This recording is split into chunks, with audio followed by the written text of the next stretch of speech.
Welcome to the eBusiness Playbook podcast, proudly sponsored by Ocademy Global, where we help you go from theory to reality, empowering you to elevate your e-business. Join our open community at the eBusiness Playbook by Ocademy on Facebook and LinkedIn, and check out our training packages at ocademyglobal.com to find out more. Welcome to the eBusiness Playbook, and we have another valuable deep dive for you today. That's right. If you're running a business, especially if you're in that, startup phase, you live the dream, right? The big idea, the excitement of the launch, maybe seeing those first customers come in. Absolutely. It's an exciting time. But let's be honest, the reality can be incredibly challenging too. Super tough. It really can. And we've been, digging into why so many new businesses seem to hit these major roadblocks or sometimes just fizzle out. It's a fascinating and, frankly, sobering thing to look at. Yeah. The landscape out there is littered with challenges. Definitely. And what's striking when you look at the patterns is how often the root cause isn't necessarily a bad idea. Sometimes the idea is great. Right. It's more about a lack of, let's say, fundamental planning. Yeah. Especially in two key areas that founders sometimes, maybe they see them as secondary, or maybe just less exciting than the core product or service. Yeah, maybe a little boring even. We're talking about operations and marketing. Exactly those two. Operations, how you actually do things, how you deliver. And marketing, how you connect with customers, how you tell your story. And we've kind of distilled this down based on what we're seeing. It really looks like a big mistake that founders commonly make. It's not just neglecting operations or marketing in isolation. It's often overlooking just how critical they both are right from day one, and maybe even more vital, how they absolutely need to work together. Precisely. That integration piece is key. Yeah. You can have the most brilliant, innovative product, the next big thing. Right. But if you can't efficiently get it into your customers' hands, that's your operations. Right. Or if you can't effectively tell the right people why they need it, why it solves their problem, that's your marketing. Right. Then you're basically building on quicksand. Shaky ground for sure. So this deep dive is really about unpacking that. Yeah. Making it crystal clear why skipping or, delaying solid planning and operations and marketing is such a massive risk. It really can be the difference maker. Okay, so let's start by just grounding ourselves in the reality. What are the big challenges? Why do so many startups struggle or fail? It's a complex picture, I imagine. Oh, it is. It's definitely a minefield out there. Ah. But some common themes emerge when you look at the data, at the postmortems. Like what? What's the biggest one? Well, you often hear the number one reason cited is simply a lack of market demand. Basically, building something nobody actually wants. Seems almost too simple, but yeah. It does, but some analyses suggest this is a factor in, get this, over 40% of startup failures. Maybe around 42%. 42%? Wow, that's not a near miss. That's fundamentally misunderstanding the market. Exactly. It just screams, miss the mark on understanding the customer. And that right there is squarely in the marketing domain. Or at least it highlights a failure in market research, which is foundational marketing. Yeah, doing that homework before you build the thing, not just after. You got it. And tied really closely to that is another big one, running out of cash. The runway just ends. Ah, classic. It is. And it's not always about failing to raise enough capital initially. Often, it's about burning through the cash they do have way too quickly. How does that happen? Well, poor financial management is part of it, obviously. But inefficient operations are huge cash burners.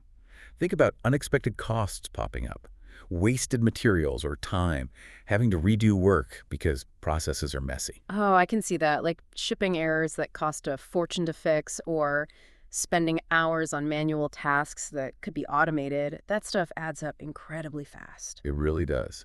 And then on the other side of the coin, if your marketing isn't effective, if it's not bringing in revenue as planned, that cash crunch just accelerates, money going out faster than it's coming in. A deadly combination. Yeah. And what about the team itself? Does that play a big role? Absolutely. Right. Sometimes it's just not having the right people, the right skills on board.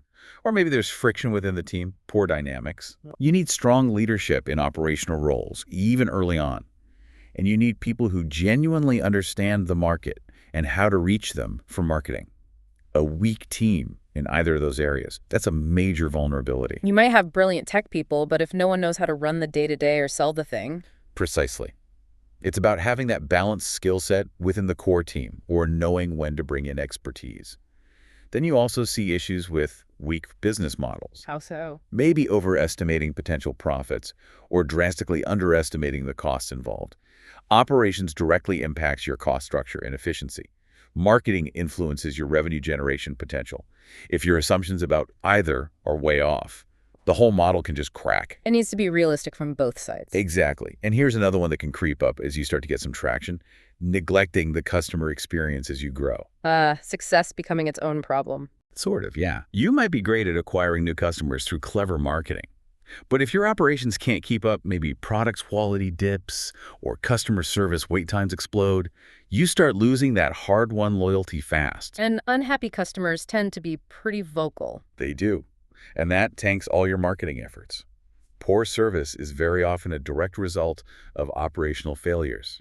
Systems not scaling, lack of training, poor processes. Okay, it's clear there are many ways things can go wrong. Let's focus on those two core areas then. Starting with operations. You have the great idea, maybe even a prototype or early version of the product. Why is thinking about operations right then, so early, really that critical? Because operations is essentially the engine of your business. It's the machinery, the processes, the workflows that make everything actually happen day to day. The how. The how, exactly. Yeah. And many founders, especially if they're product focused, they kind of see operations as, well, something to figure out later. We'll deal with logistics when we have thousands of orders. Yeah, let's just build it first. But the problem is, establishing that operational framework early, even when it's simple, builds efficiency and consistency right into the DNA of your business. It's like pouring the foundation before you build a house, not trying to jack up the house later to fix the foundation. That's a great analogy. It's much harder to redesign the engine while the car is already moving at speed. Impossible, nearly. Early on, operations might feel really messy. It could be just you and a co-founder juggling everything, handling payments, figuring out fulfillment, maybe basic customer emails. Wearing a million hats. Totally. And that's precisely why bringing some structure to it, even in its simplest form, is so valuable. It's about consciously thinking. How do we manage our resources, our time, our money, our people, the tools we use effectively to deliver what we promised? And this isn't just for businesses making physical things, right? A software company needs operations too. Oh, absolutely. Even companies that seem purely digital have massive operational needs. You mentioned Uber or Deliveroo earlier. They're obviously operationally intensive, right? Logistics, drivers, routes. Yeah, very physical in a way. But think about Facebook or Google. They might seem lighter, but managing colossal data centers, ensuring platform stability 24/7, handling user data privacy and security, deploying code updates seamlessly. These require incredibly sophisticated, efficient operations.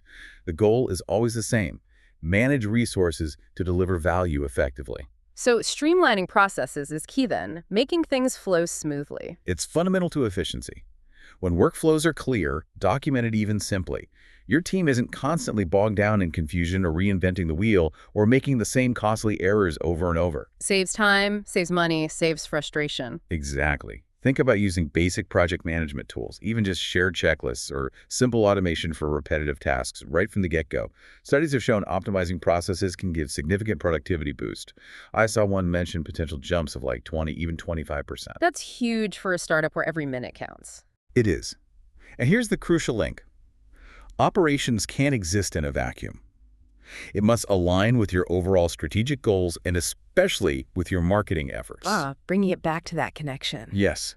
Operations is how you actually deliver on the promises your marketing makes. If marketing is shouting next day delivery, your operations better be capable of that, reliably and affordably. Efficient operations allow you to respond quickly to market demands that marketing might uncover and use your resources where they matter most.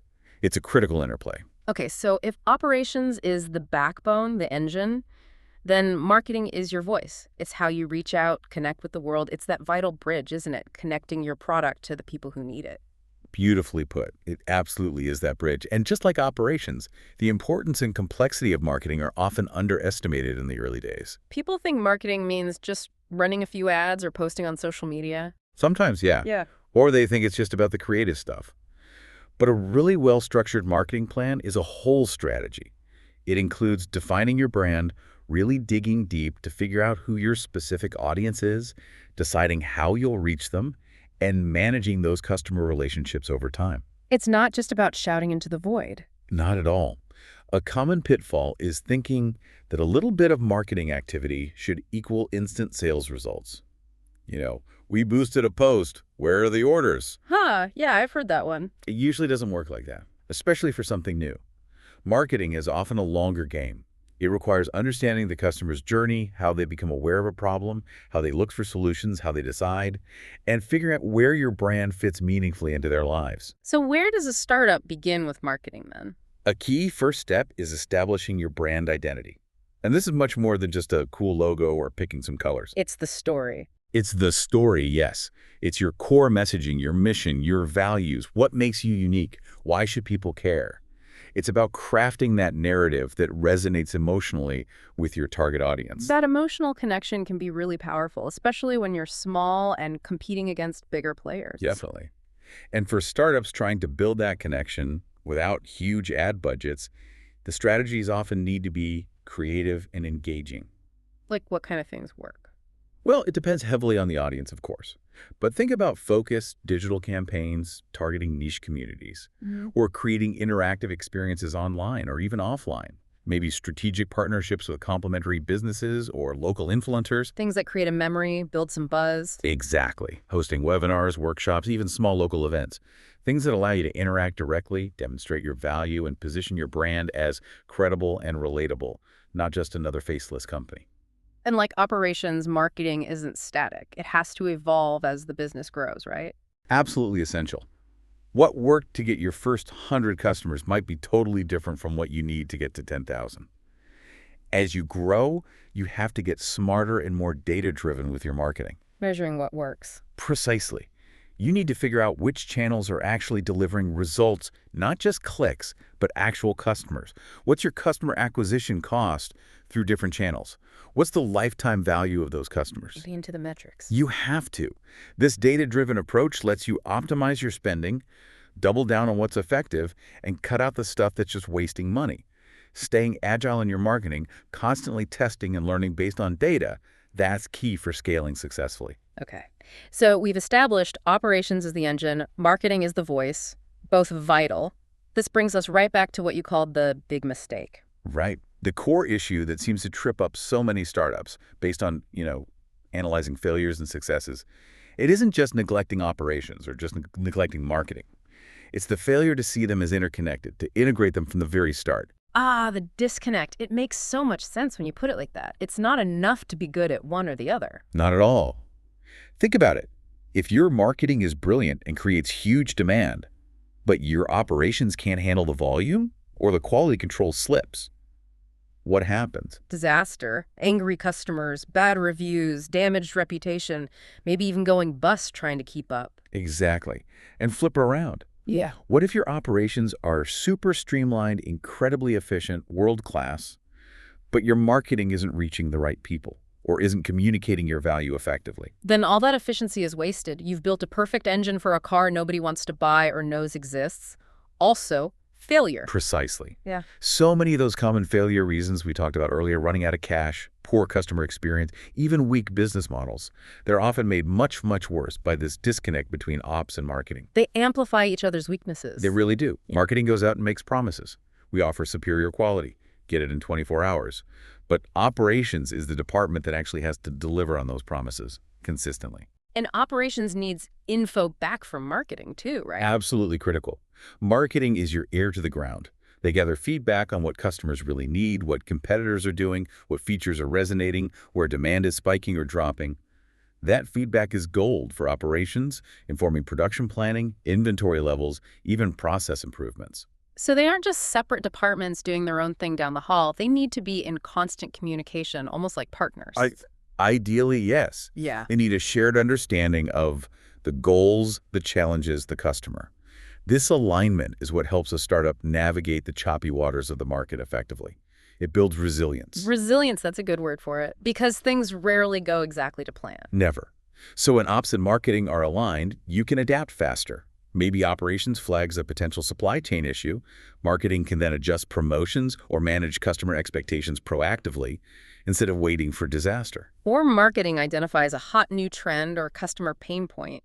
And operations can start exploring how to incorporate that, how to adapt the product or service delivery. It becomes a virtuous cycle rather than two separate, disconnected wheels spinning. Okay, this makes total sense. So the practical question for everyone listening, how do you actually avoid this big mistake? What are the key best practices for getting this integration right, especially early on? Well, based on what seems to work, a few things stand out. First, and maybe overarching, is strategic planning. The business plan. Yes, but think of it less as a static document for investors and more as your living roadmap. Get it down early. Define your mission clearly. Who is your target market specifically? What is your unique value proposition? Why should they choose you? That clarity helps guide everything else. It does. Your operational setup should be designed to deliver that specific value proposition, and your marketing message needs to communicate it effectively. The strategy connects the two. So the plan shouldn't just say what you'll sell, but how you'll make delivered efficiently and who exactly you're targeting and why. Spot on. Then, the next big one is to consciously establish operational foundations early. This sounds intimidating, maybe, but it doesn't have to be overly complex at first. What does that mean in practice for a tiny startup? It means just starting to think about and structure the core pillars that support any business, big or small. Think, people who does what? Initial key hires, legal basic stuff like contracts, protecting your IP, finance, setting up simple tracking, a basic budget, customers, how will you handle inquiries and support, and data, what are the key numbers you need to watch from day one. So not necessarily building huge departments, but just acknowledging these areas and putting some initial thought and maybe little systems in place. Exactly. It's about being proactive, not waiting until things are chaotic. It builds the scaffolding you need to scale later without everything collapsing. Okay, strategic plan, operational foundations, what else? Building a strong team is crucial. We touched on this. It goes back to having the right mix of skills and mindset. Founders need to be honest about their own strengths and weaknesses. Where are the gaps, especially concerning operations and marketing? And plan how to fill them. Right, whether that's through co-founders, early hires, or even part-time experts or advisors, you need people who understand the importance of both ops and marketing, and crucially, who can collaborate effectively. Silo thinking kills startups. Makes sense. And you mentioned customer focus earlier. Yes, being truly customer-centered. This can't be just a buzzword. It means that market research isn't just something you do once at the beginning. It's ongoing. Listening to customer feedback, understanding their evolving needs. And that feedback needs to inform both sides. 100%. It should feed back into product development, sure, but also into how you refine your operational processes to serve them better, and how you tailor your marketing messages to resonate more deeply. Your operations exist to serve the customer. Your marketing exists to connect with them. It keeps everything grounded in reality. It does. And the final piece is embracing continuous improvement. You're never really done. The market shifts, competitors emerge, customer expectations change, technology evolves. So you have to keep adapting. Constantly. This means regularly reviewing your performance. Look at your operational metrics, efficiency, costs, error rates. Look at your marketing results campaign, ROI, customer acquisition costs, churn rates. Look at customer satisfaction scores. Get feedback from your team. And use all that data to make adjustments. Yes. Refine your processes, tweak your marketing strategies, maybe even pivot your business model if the data points that way. Always be looking for ways to get better, more efficient, more effective. It's that constant cycle of building, measuring, learning, adapting. That sounds like a solid playbook. Let's maybe bring this to life with a couple of real-world examples. Companies that seem to have nailed this integration of operations and marketing. Sure. A classic one people often talk about is Dollar Shave Club, especially at their launch. Oh yeah, the viral video. Exactly. That video was absolute marketing genius. It was hilarious, super relatable, it cut through the noise, and it clearly communicated their value proposition: cheap, simple, delivered razors. It created this massive, almost overnight demand. Which must have been terrifying from an operational perspective. You bet. Imagine that wave hitting you. But they seemingly had the operational backend ready enough to handle it. Their subscription model required solid operations, managing signups, recurring billing, inventory, packing, shipping consistently every month. So the marketing created the huge opportunity. And the operations allowed them to actually capture it and deliver. The viral video was the wind, like you said earlier, but their operational setup was the fuel that let them turn that initial spark into a sustainable fire. Without the ops, the marketing success would have just led to chaos and failure. Great example. Who else comes to mind? How about Airbnb? They faced a huge marketing challenge initially, didn't they? Convincing people to stay in a stranger's home and convincing people to let strangers into their home. That required building trust. A massive trust hurdle. Their marketing focused a lot on community experiences, belong anywhere. Right, tapping into that emotional desire for authentic travel. But that marketing message would have been worthless if the operational side wasn't there to back it up with actual safety and reliability. What kind of operational things did they need? Think about secure payment processing, systems for verifying hosts and guests to build trust, a robust review system so people could share experiences, responsive customer support for when things inevitably went wrong, streamlining the onboarding for hosts with automation and guides. So they balanced that appealing marketing message with a really solid operational framework that made people feel safe enough to try it. Exactly. The marketing promised belonging and unique experiences. The operations delivered the necessary trust, security, and ease of use to make it work at scale. Again, you can see how if either piece was missing great marketing but unsafe or unreliable stays, or safe stays but terrible marketing that nobody knew about, just wouldn't have taken off. It's that synergy again. Any others? Maybe in the B2B space. Slack is an interesting one. Their product itself is fundamentally about improving internal communication and collaboration, which is, in essence, internal operations for their customers. Right, it's a tool for operational efficiency. It is.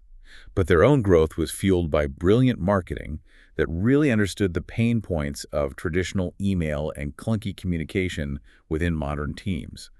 They positioned Slack not just as software, but as the essential solution for a better way of working. And their own internal culture probably helped. I suspect so.